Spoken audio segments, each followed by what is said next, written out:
Meeting my friends here by the lake gives me a chance to reflect on nature and to observe the behavior of birds and other animals, which oftentimes display an ability to communicate with each other in what appears to be an almost telepathic manner. Whether it's the way a flock of birds can fly close together without bumping into each other, the way a school of fish can move through the water as if they were under the guidance of a single unified mind, or the way squirrels seem to be able to predict when and where I'll show up with some treats. There seems to be an innate, non-spoken ability by some animals to communicate or sense beyond their vision and hearing, and I often wonder if this phenomena is documented in humans, and if so, to what degree. Extrasensory perception, or ESP, also called sixth sense, includes claimed reception of information not gained through the recognized physical senses, but sensed with the mind. The term was adopted to denote psychic abilities such as intuition, telepathy, psychometry, clairvoyance, and their transtemporal operation as precognition or retrocognition. Second sight, or precognition, is a form of extrasensory perception whereby a person perceives information in the form of a vision about future events before they happen, or about things or events at remote locations, which is also known as remote viewing.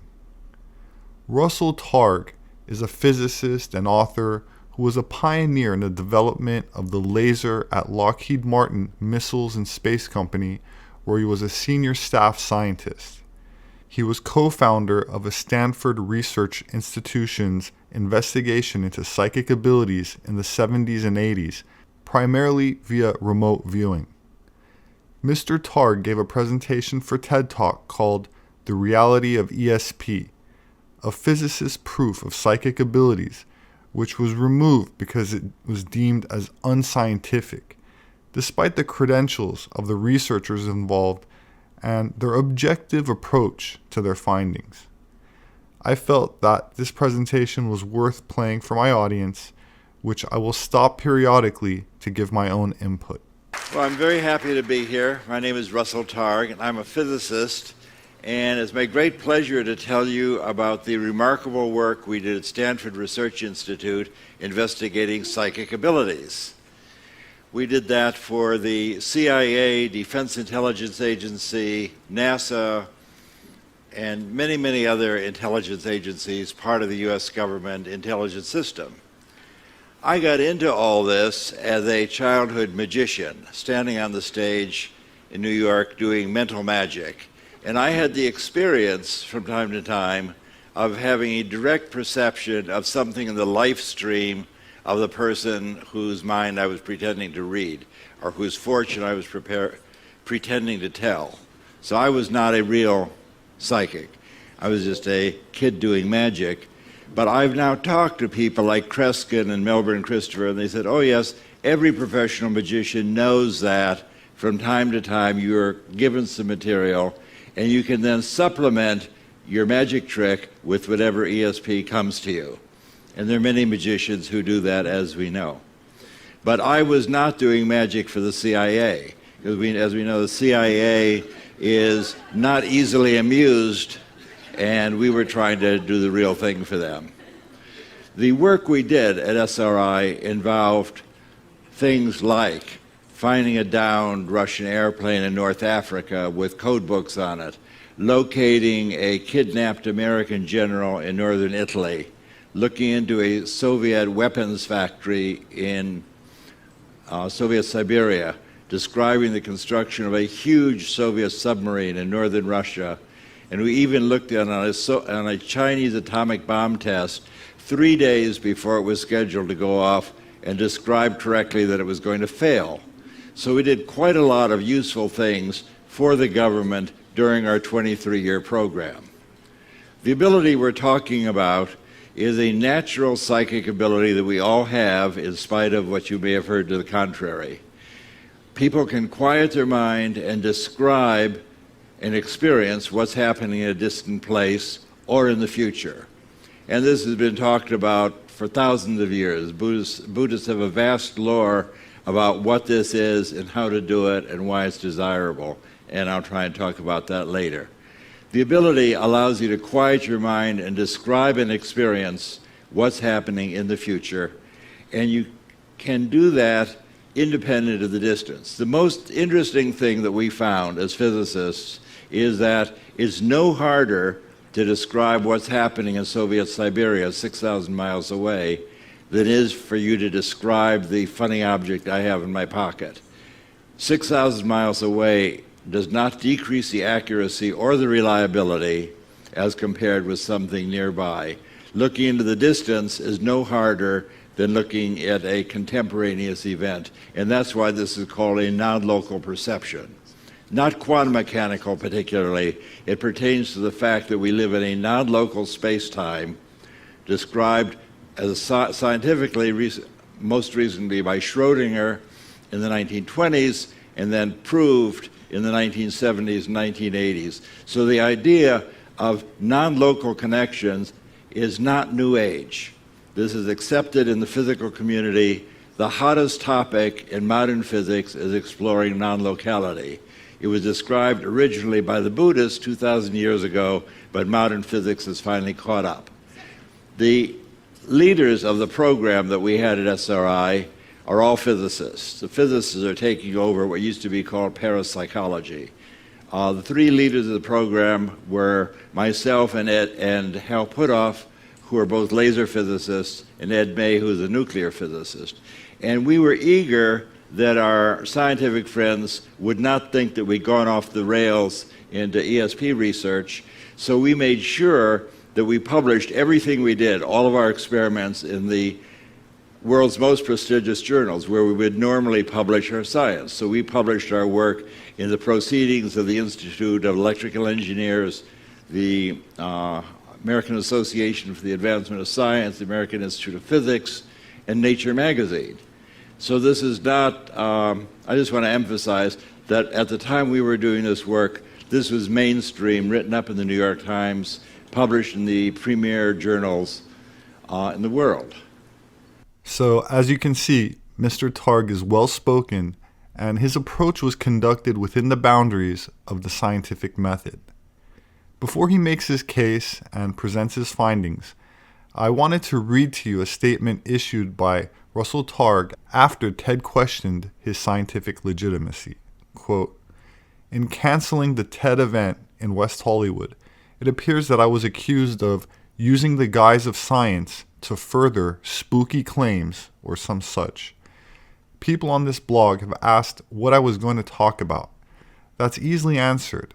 I was co-founder of a 23-year research program investigating psychic abilities at Stanford Research Institute. We were doing research and applications for the CIA, Defense Intelligence Agency, Air Force and Army Intelligence, NASA, and others. In this $25 million program, we used remote viewing to find a downed Russian bomber in North Africa, for which President Carter commended us. We found a kidnapped U.S. general in Italy and the kidnapped car that snatched Patricia Hearst. We looked in on the U.S. hostages in Iran and predicted the imminent release of Richard Queen, who was soon sent to Germany. We described a Russian weapons factory in Siberia, leading to a U.S. congressional investigation about weakness in U.S. security. We published our scientific findings in Nature and other scientific publications. I thought a TED audience would find this recently declassified material interesting, and no physics would be harmed by my presentation." So the question that led to my recent book, I wrote a book with a provocative subtitle, A Physicist's Proof of Psychic Abilities. And the idea is that proof is evidence so strong that you can't statistically or reasonably deny it. That's what we mean by proof. You can't prove scientific things in the laboratory the way you prove mathematical theorems. You prove things in the laboratory by piling up so much evidence that it's simply unreasonable to deny it. So here we are in our laboratory, 1973. There's Pat Price in the middle. Pat Price was one of our great, great psychics. He was police commissioner of Burbank and retired. He's playing here with an ESP teaching machine that was the basis of our first NASA program. My idea was, can you offer feedback and reinforcement and help people improve their psychic ability with a little random game where you have to guess which picture will be illuminated? The answer is yes, you can learn. And the great good news for you today is that game is now available as a free application for your iPhone.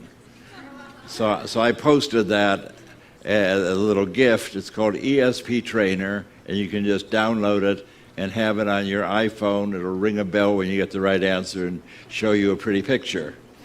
So that's Pat Price. Price was an extraordinary psychic. He lived in a psychic bubble. He was an inspiration for me as to what ESP looks like in an evolved person. We were once called by the Berkeley Police Department, where Patricia Hearst was kidnapped, and they said, "We're so desperate, can you help us with your ESP program?" It shows how desperate they were. And Pat Price and Hal Putoff and I drove to Berkeley, and Price said, "Let's see your mug book." He's a no-nonsense guy, had been in lots of police stations. "I want to see the picture book with all the usual suspects." He turned the page after page, and said, "That's the guy, that's the ringleader." And he put his finger on Donald DeVries, who was indeed the ringleader. It was extraordinary. But they learned that only 2 weeks later. The police said, "Well, can you tell us something right now that'll help us?" And Price said, "Would you like to know where the kidnapped car is?" And they said, "You're kidding."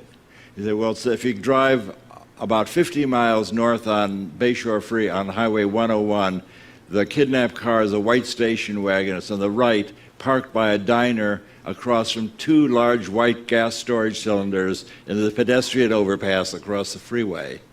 And one of the detectives said, "Well, I know where that is. That's on my way to my home in Vallejo." 20 minutes later, they had found the car, and there are still cartridges rolling around on the floor of the car. That's as close to magic as I've ever seen in my 20 years in the laboratory. And the other folks there are Bob Monroe, who wrote about journeys out of the body, how to go from remote viewing to an out-of-body experience, but that's outside our schedule for today. Bob Monroe was most famous for founding the Monroe Institute, which conducted research into altered consciousness based on his 1971 book called Journeys Out of Body, and is credited with popularizing the term out-of-body experience.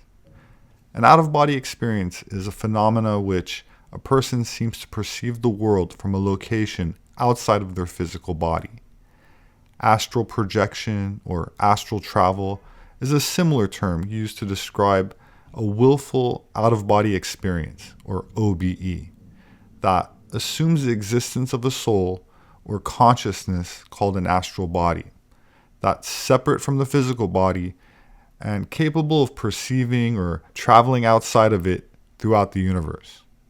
Mr. Monroe's techniques used to induce a proper state of consciousness indicative to out-of-body experiences or perceptions revolve around a degree of sensory deprivation while being exposed to binaural audio stimulation, which means playing different sound patterns into each ear, resulting in a unified focus of the right and left hemisphere synchronized into a theta brain wave state, ultimately with the subject being allegedly able to escape the restrictions of time and space.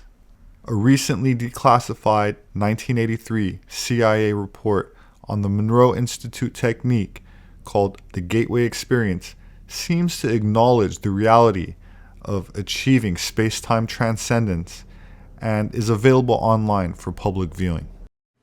So this is the first in a series of experiments we did over a course of a decade, and it's basically what convinced the CIA to give us money.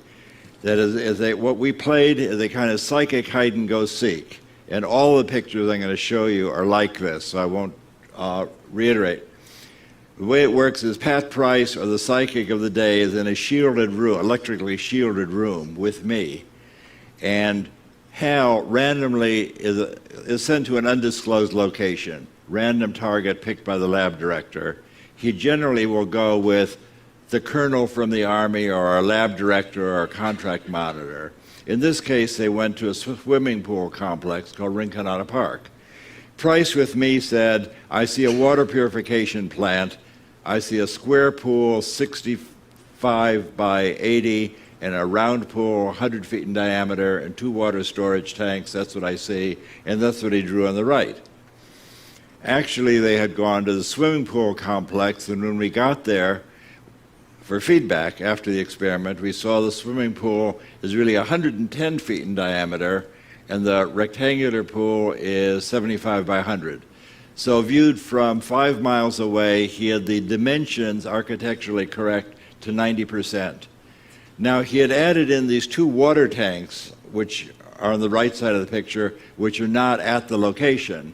And it's not a water purification plant, it's a swimming pool. However, and that's a story I would tell up to about 10 years ago, when the city of Palo Alto sent us a picture book showing what the city used to be like 75 and 100 years ago. 75 years, the psychic ones know all what the answer is going to be already. 75 years ago, this was a water purification plant, and the tallest thing in the city of Palo Alto were the 2 water tanks I show at the top, then Price drew at the left. So what he apparently did is move his awareness 5 miles south on Middlefield Road and describe the park where the guys were hiding, and then moved his awareness 75 years back to describe the biggest thing in the city. Off my schedule, I got to tell you, he also described a National Security Agency code facility in Virginia. And he described that and was able to read the file folders. And people wanted to know, why did you pick this to read? And he said, well, the more in psychic space, the more you hide something, the brighter it shines. So let that be warning to anybody who's having an affair.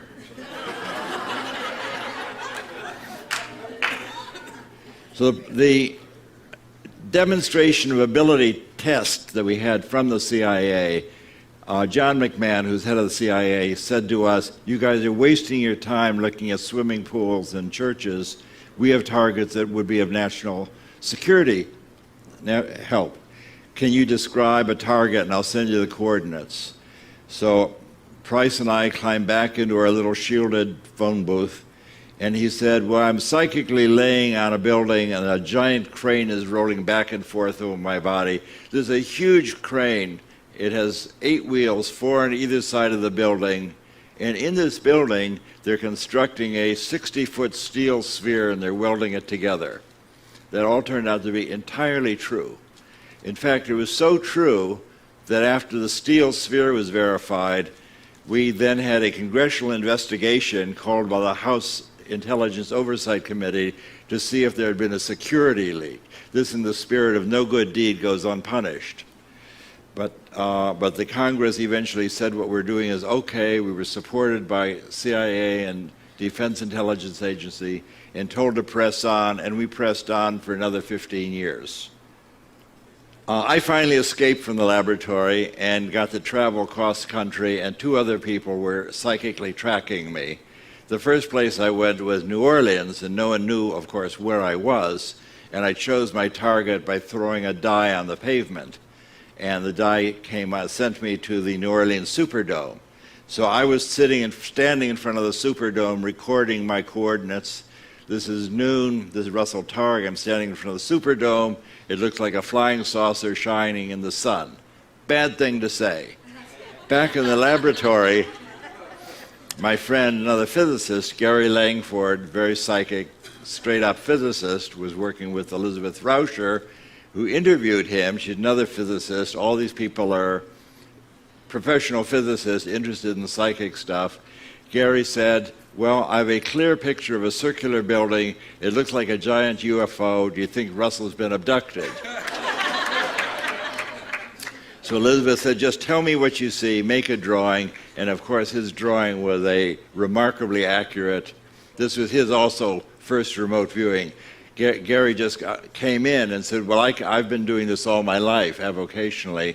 That's how I was an analyst, photo analyst, looking at specs of buildings and describing what's inside. So he was experienced to look at fuzzy images, but here we just took away the image, but it didn't interfere with his ability at all. Our great pleasure was then to have this Army intelligence ask us to train, to set up a psychic Army Corps, something like in the men who stare at goats, but not quite. No goats were killed in our program. But we chose 6 Army officers to work with us from a big group that we interviewed, Hal and I interviewed. One of those was Joe McMoneagle, Joe is still alive and is probably the greatest living psychic today, prodigious psychic. And his first trial, sitting with me, what's this remote viewing stuff? All of these people are basically tough Army officers, showed up in their boots and leather jackets and their patches and their backpacks. What's this psychic stuff? What do you want me to do? Betting their careers that this is a new, interesting juncture for them. So I described remote viewing, as I always do. I've been doing workshops now for 20 years. My ritual, the shibboleth, is close your eyes, quiet your mind, and describe the surprising pictures that appear in your awareness. Don't try and name it. Don't try and guess. Just describe the surprising images. And that language was understood 1,200 years ago and appears in Patanjali's guide, Self-Liberation for Seeing with Naked Awareness. If you want to move from suffering and conditioned awareness to freedom and naked awareness, sit down and shut up and quiet your mind, stop naming, stop guessing, and you're on your way. So that's what I'm still telling people following the 1,200-year-old guidebook. As an author, it's very nice for me to see a book still in print 1,200 years later. It gives me courage that my books will be around. So Joe drew this picture. He said he and his colonel went with Hal Puthoff. And Joe said, I see a building with stripes in front and a long portion behind and a little fountain. He drew what was there, and of course the judges had no problem matching that. With our 6 Army officers, that I'll describe later, there's 6 people who had never done this before. I had them each do 6 trials a week, and we had each one, so we had 30 for 6 weeks, so we had 36 trials. You'd expect them to get 6 first-place matches by chance. We got 19 first-place matches, and they set up the Psychic Army Corps and ran another 15 years. They had 30 people on the East Coast working in tandem with the SRI group. So this is Hella Hamid, the funny story with her. Hella is my dear friend for 2 decades before the SRI program.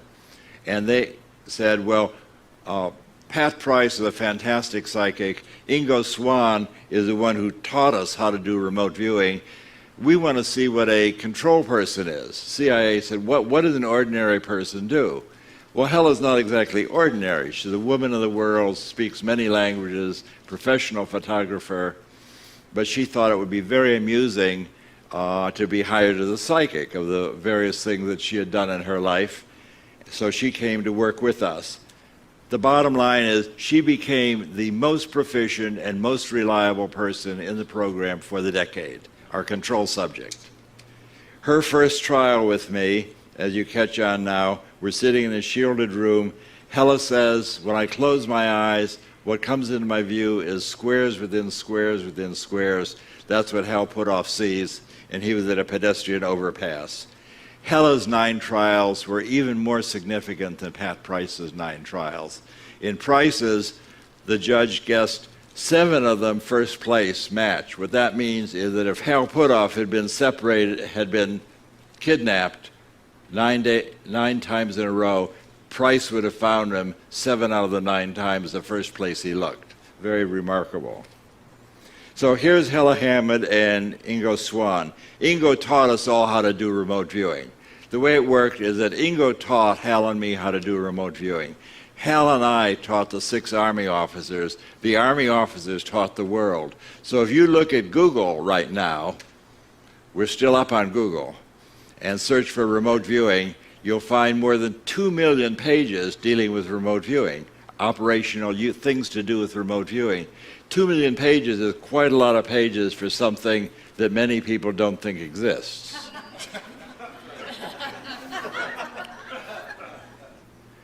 So in our experiments we did with Pat Price, we're significant at odds of almost 1 in a million, more than that 1 in 100,000. So this by itself is an experiment more than 1 in 100,000. In Hella Hammond's experiments, it was even more significant than Pat Price's experiments, even though she was a control subject. The Army people, which is sort of my pride and joy, in that we just brought in 6 guys, taught them to do remote viewing, and they did astonishingly well. And it was working with the Army people that led me on a career of doing workshopping for the past decade, traveling around, just teaching people to do remote viewing. On Google, you will find many, many people teaching you to do remote viewing. They all can teach you to do remote viewing. Remote viewing is easy to do. I have a chapter in my book where it describes if you work with a friend, you can quickly both become psychic. Remote viewing is a natural ability. You don't have to eat porridge at the feet of your guru or pay anybody thousands of dollars. This is a natural ability like vision or hearing. Psychic abilities are not sacred. They're abilities. They allow you to experience all kinds of remarkable things. And I'll talk about that in a moment. I wanted to interject here and read to you another quote by Mr. Targ, where he says, "Remote viewing is something that many people can easily learn. It's a non-local ability in that its accuracy and reliability are independent of distance." Dean of Engineering Robert Jan has also published extensively on his experiments at Princeton. I'm not claiming it's quantum anything. It appears to possibly make use of something like Minkowski's 8-dimensional complex space-time that he described to Einstein in the 1920s, and is now being re-examined by Roger Penrose. This is not necessarily the answer, but the answer will be some sort of similar non-local space-time geometry. We taught remote viewing to 6 Army intelligence officers in 1979. They then taught a dozen other officers and created an operational Army psychic corps at Fort Meade, which lasted until the end of our program in 1995. You can see 2 examples of real remote viewing on my website. One with Hella Hamid is double-blind, live on camera for a 1983 BBC film, The Case of ESP, available on Google. At the end of our program, right after I left, I formed a little organization called Delphi Associates. We were using remote viewing to forecast silver futures, working with an experienced remote viewer. We did 9 forecasts, whether silver is going to go up a little, up a lot, down a little, down a lot. All 9 forecasts were correct. We made $120,000, which is a lot of money in the 1980s. And we're on the front page of the Wall Street Journal. BBC Horizon, Nova made a film about us. In the 1980s, ESP still existed. And there are now many, many organizations and groups of people using this associative remote viewing, which is invented by my friend Stephen Schwartz. It's a way of, even though you can't read psychically, it's a way of making substitute items for what you want to know. I can't explain that. You have to read my book, has a chapter on associative remote viewing, which is an easy guide to investing in the market. You do not have to give away your mind to be psychic. That's not required. You can be discerning and be psychic. I recommend that. So you have to decide now. I've given you a sample of what we did during the first decade of SRI. We did experiments for the government. We did operational things, finding all sorts of, even looked in on the American hostages in Iran. success and described that one was going to be evacuated because of illness. So you have to decide, is the statistical evidence from our experiments at SRI strong enough to make you think that something like ESP really exists? Or do you think it was just our lucky day and we were successful in fooling the American intelligence establishment for 23 years and lived to tell the tale? So you get to decide which of those is more likely. Now, you can use remote viewing these days to find your car keys. We just had an example of using remote viewing and not finding the car keys, and that happens also. Or you can find a parking place, even in Los Angeles, and we were exemplary successful doing that yesterday. So you can find your car keys, find a parking place, you can make money in the stock market, and my opinion is that the most important thing you can do with remote viewing is discover who you are. Now, it's important for me to tell you that remote viewing is not a spiritual path, but if you learn to quiet your mind and move your awareness into timeless awareness, you are likely to begin to experience things that surprise you, give you another view of reality. For example, if you look in the mirror in the morning and think that who you see in that mirror is who you really are, you're in for a lot of suffering, in my experience. My opinion is that who you really are is non-local awareness, independent of space and time. You are that awareness that allows you to move your experience, to move your consciousness, to move your perception anywhere in the world, independent of space and time. And this was described in great detail, as I mentioned, by the great Buddhist teacher Padmasambhava in the 8th century, where he said, you have to give up your desire to name things and grasp onto them and guess what they are, because in the universe it's really empty of names, as you may have noticed. But you can give up your desire to defend your ego and what it says on your business card in conditioned awareness. And if you think that you may not be made entirely of meat and potatoes, then you can move your awareness into naked awareness, experience the universe as it is, and find a transcendent way to experience the world. And my invitation for you is to explore this transcendent place, and then as a scientist next year you can come back and tell us what you experienced. And thank you.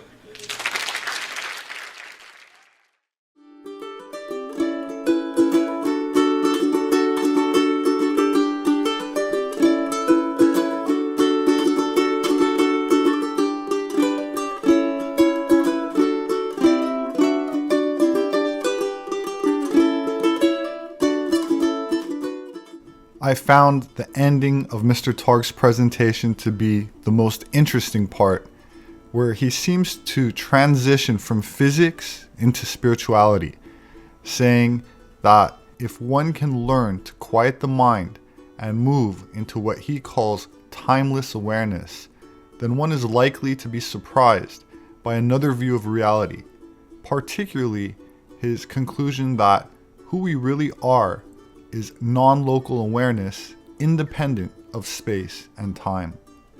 Of course, this concept will sound familiar to any of you that have spent any significant amount of time researching Buddhist philosophy, or better yet, experienced meditative states where the ego is dissolved, allowing for a subjective realization of the connectedness of all things. My name is Robert Sepehr. I'm an anthropologist. My published work is available on Amazon, as well as through various other major book outlets. As always, I look forward to reading your comments, so please leave me your thoughts below. Please have a wonderful weekend, and I hope to see you again soon.